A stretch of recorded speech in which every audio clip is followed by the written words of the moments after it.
الحمدللہ الصلاۃ والسلام علی رسول اللہ۔ گزشتہ روز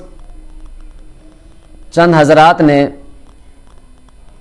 پڑوسی ملک کے اہل حدیث کے ایک بڑے عالم مولانا اسحاق جہالوی صاحب کا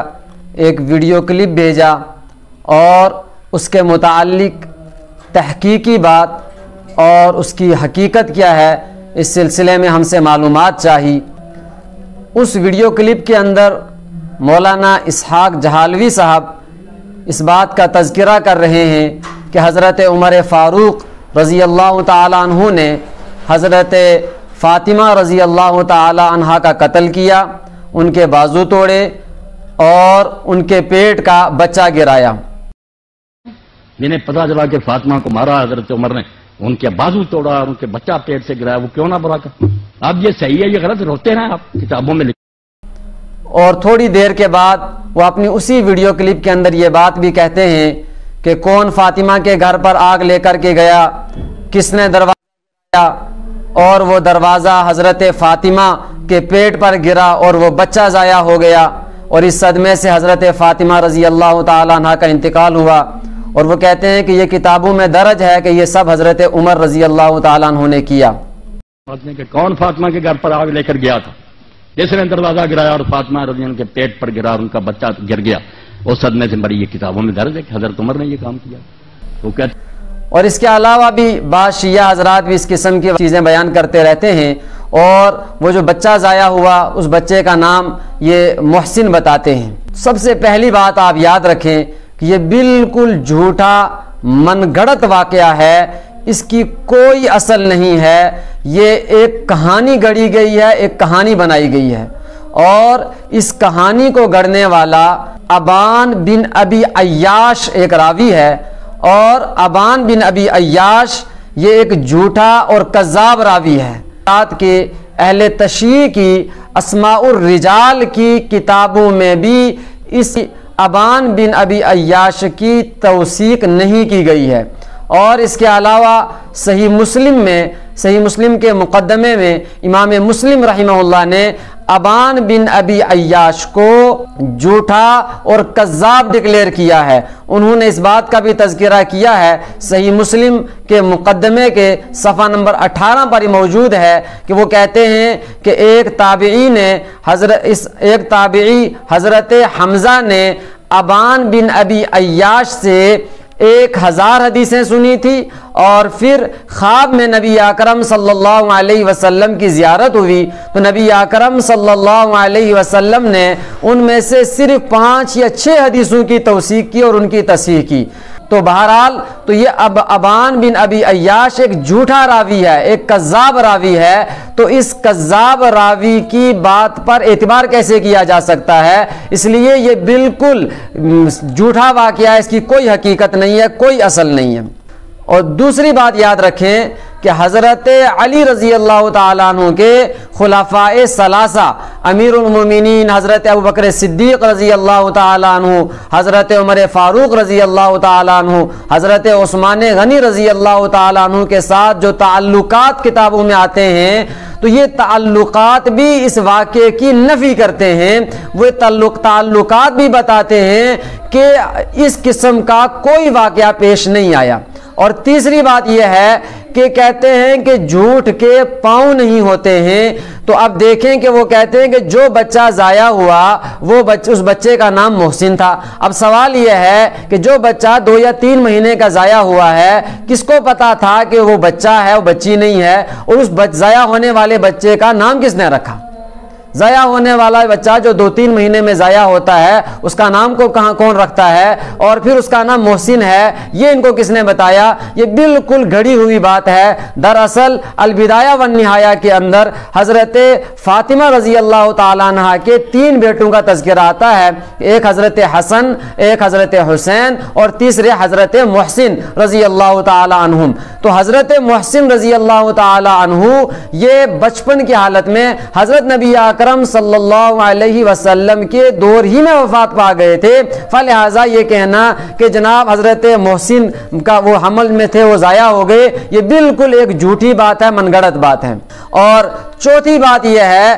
اگر حضرت فاطمہ رضی اللہ تعالی عنہ کا اس طرح بے دردی کے ساتھ قتل کیا گیا تو حضرت علی رضی اللہ تعالیٰ عنہ پر کیا لازم نہیں تھا کہ وہ اخلاقاً عرفاً ان پر لازم نہیں ہے، شرعاً لازم نہیں ہے کہ وہ اس کا بدلہ لیں، کہ اپنی اہلیہ حضرت فاطمہ رضی اللہ تعالیٰ عنہ کے ساتھ اتنی زیادتیاں ہو رہی ہیں اور حضرت علی رضی اللہ تعالیٰ عنہ کا دفاع نہیں کیا ہے، جبکہ یہی حضرت علی رضی اللہ تعالیٰ عنہ درازی عمر کے باوجود جنگ جمل میں، جنگ صفین میں، جنگ نہروان میں تلوار اٹھا لیتے ہیں، اور اسی حضرت علی رضی اللہ تعالیٰ عنہ کے بیٹے حضرت حسین رضی اللہ تعالیٰ عنہ کربلا کے میدان میں یزیدیوں کے خلاف تلوار لے کر کھڑے ہو جاتے ہیں، مقابلہ کرتے ہیں، جھکتے نہیں ہیں، تو ہم یہ کیسے تسلیم کر لیں کہ ان کے والد حضرت علی کرم اللہ وجہہ جو شیر خدا ہیں، جو حیدر کرار ہیں، یہ اپنی اہلیہ حضرت فاطمہ رضی اللہ تعالی عنہ کا بھی بدلہ نہیں لے سکے اور ان کے ساتھ اتنی ظلم اور زیادتیاں ہوئی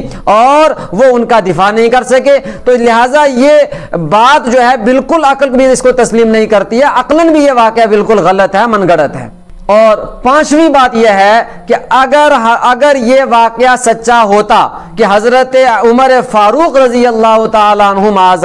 اللہ یہ حضرت فاطمہ رضی اللہ تعالیٰ عنہ کے گھر پر آگ لے کر کے جاتے، دروازے کو توڑتے، پھر ان کو لات مارتے، ان کو قتل کر دیتے، اس نتیجے میں ان کی شہادت ہو جاتی، اگر یہ سارا واقعہ ایسا ہوتا تو حضرت علی کرم اللہ وجہہ کبھی کمپرومائز نہیں کرتے، وہ کبھی اس کو برداشت نہیں کر سکتے تھے، اس لیے کہ بخاری شریف حدیث نمبر 3767 اور حدیث نمبر 3714 اور اسی طرح سے مسلم شریف حدیث نمبر 6307 اور 6308 میں موجود ہے کہ اللہ کے نبی صلی اللہ علیہ وسلم نے ارشاد فرمایا فاطمہ بضعۃ منی فمن اغضبها اغضبنی، کہ فاطمہ میرے جگر کا ٹکڑا ہے، میرے جسم کا حصہ ہے، جس نے فاطمہ کو ناراض کیا اس نے مجھے ناراض کیا۔ اور صحیح مسلم کی روایت کے اندر یہ الفاظ بھی ہیں کہ یوزینی ما آزاہا، کہ جس چیز سے فاطمہ کو تکلیف پہنچتی ہے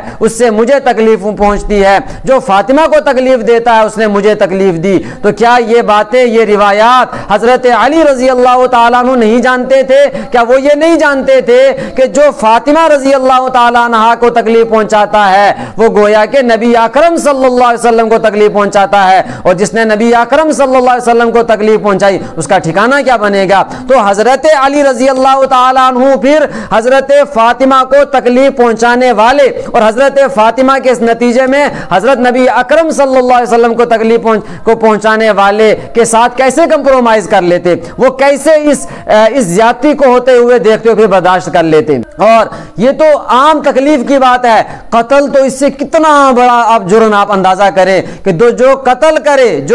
کرے تو اس کے بارے میں کیا حکم ہوگا کہ اس کے بارے میں حضرت علی اس کو برداشت کر لیں گے، حضرت علی کچھ بھی نہیں کہیں گے، تلوار نہیں اٹھائیں گے۔ جو حضرت علی درازی عمر کے باوجود جنگ جمل، جنگ صفین میں تلوار اٹھا رہے ہیں، اور جن کے بیٹے حضرت حسین رضی اللہ تعالیٰ عنہ بے سر و سامانی کے عالم میں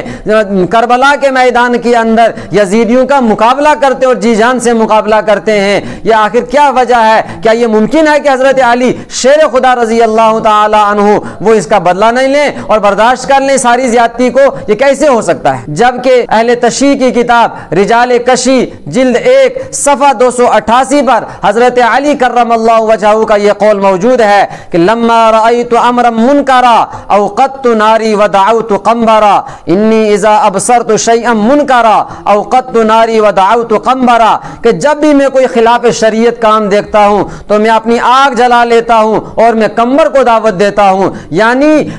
جب بھی میں کوئی خلاف شریعت کام دیکھتا ہوں میں اس کو ہرگز برداشت نہیں کرتا اور میں فوراً اس کا انتقام لیتا ہوں، بدلہ لیتا ہوں اور اس خلاف شریعت کام کو مٹا کر رہتا ہوں۔ یہ حضرت علی جو یہ کہتے ہیں کہ میں خلاف شریعت کام کو برداشت نہیں کر سکتا، یہ حضرت علی کرم اللہ وجہہ اپنی اہلیہ اور صرف اہلیہ نہیں بلکہ نبی اکرم صلی اللہ علیہ وسلم کی بیٹی، جنت کی شہزادی، بلکہ جنتی عورت عورتوں کی سردار سیدۃ نساء اہل الجنت فاطمہ، ان کے ساتھ زیادتی کو کیسے برداشت کر سکتے ہیں؟ تو آپ یہ اندازہ کر لیں۔ اس لیے بالکل جھوٹا، غلط اور من گھڑت اور بے بنیاد واقعہ ہے، اس کی کوئی حقیقت نہیں ہے۔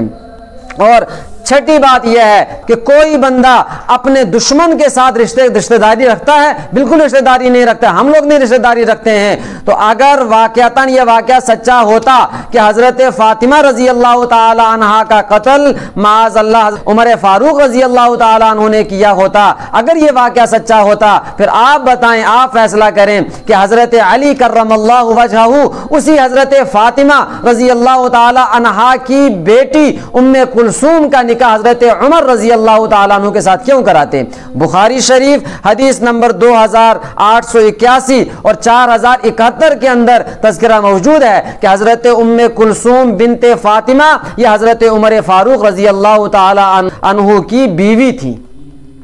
اور اسی طرح سے یہ بات کہ حضرت ام کلثوم بنت فاطمہ الزہرا رضی اللہ تعالی عنہا کا نکاح حضرت عمر کے ساتھ ہوا تھا، اہل تشییع کی کتابوں کے اندر بھی درج ہے، الکافی، تہذیب الاحکام، الاستبصار، مناقب آل ابی طالب وغیرہ درجن کتابیں ہیں کہ ان کتابوں کے اندر چیز موجود ہے کہ حضرت ام کلثوم بنت فاطمہ کا نکاح حضرت عمر فاروق رضی اللہ تعالی عنہ کے ساتھ ہوا تھا۔ تو اگر یہ واقعہ سچا ہوتا تو حضرت علی اپنی بیٹی کا نکاح حضرت عمر کے ساتھ کیسے کراتے؟ اور ساتویں بات یہ ہے کہ اگر یہ واقعہ سچا ہوتا تو حضرت علی کرم اللہ وجہہ حضرت عمر فاروق رضی اللہ تعالیٰ عنہ کے دور میں قاضی القضات کا عہدہ کیسے قبول کر لیتے؟ انہوں نے قاضی القضات کا عہدہ بھی قبول کیا ہے۔ فلہذا خلاصہ کلام یہ ہے کہ یہ بات بالکل غلط ہے، بے بنیاد ہے، من گھڑت واقعہ ہے، اس کی کوئی حقیقت نہیں ہے۔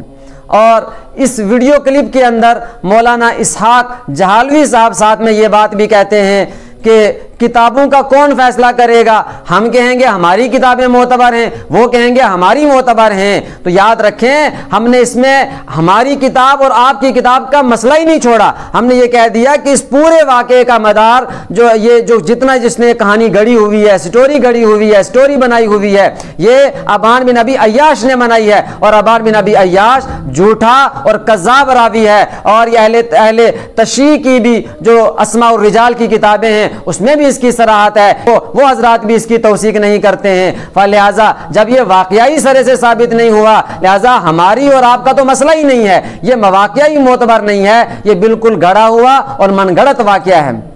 اللہ تبارک و تعالی ہم سب کو حق بات کہنے کی، سمجھنے کی اور اس پر عمل کرنے کی توفیق عطا فرمائے۔ اللہم ربنا ارنا الحق حقا وارزقنا اتباعہ وارنا الباطل باطلا وارزقنا اجتنابہ، وصلی اللہ علی محمد وعلی آل محمد واہل بیت محمد وازواج محمد وذریات محمد وامت محمد وبارک وسلم علیہم اجمعین۔